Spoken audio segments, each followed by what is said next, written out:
Hey everyone, this is not an official episode. I just wanted to make a quick mention and note of what has happened to Marshall Price, who was the person who was arrested last month for having 7 ounces of kratom in his car while he was driving and was pulled over by police. They searched the car, they found it. I talked a little bit about this before, but I would direct you to Kratom Science's podcast. Their most recent podcast is just really good because he's been covering the context a lot. I know also Mike Overstreet over at the Kratom Guy Show has been in contact with the family, so those two look to them for information about what's happened here. But I just wanted to use this podcast as a way of just making sure everyone knows of what's happened. So he was in jail. He was sentenced to 10 years, which is 2 more than is recommended in that given situation.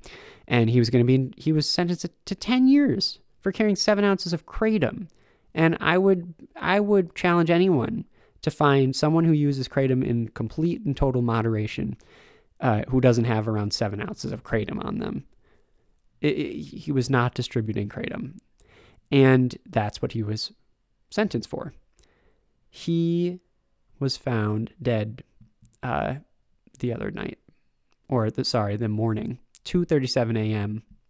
on the morning of December 8th. So yesterday, early morning. And it appears, the official statement is that he fell. But when you look at what has happened, and again, I would say that people should go listen to Kratom Science today if they want to learn more about this.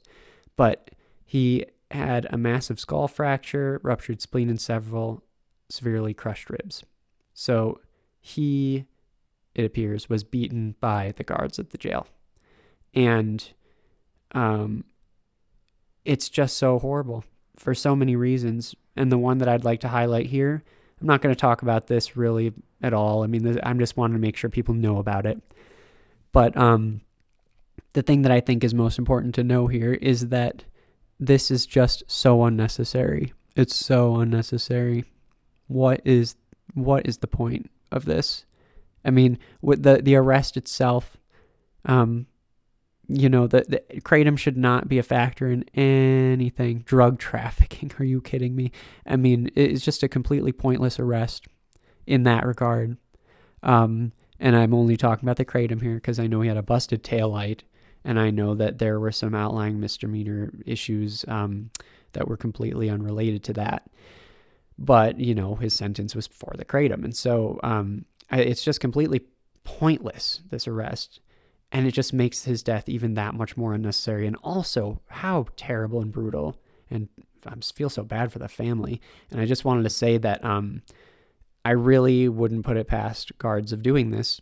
My brother was in prison for a little while, for a few years, and he was beaten by 3 guards, which there is proof of this, by the way. There were 3 guards that beat him up for doing nothing wrong and kicked him for a while on the ground while he curled up in a ball and did not fight back.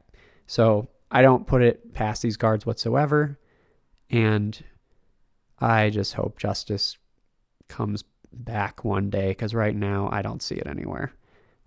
Everybody who is affiliated with kratom in any way, shape, or form should be thinking about Marshall Price right now.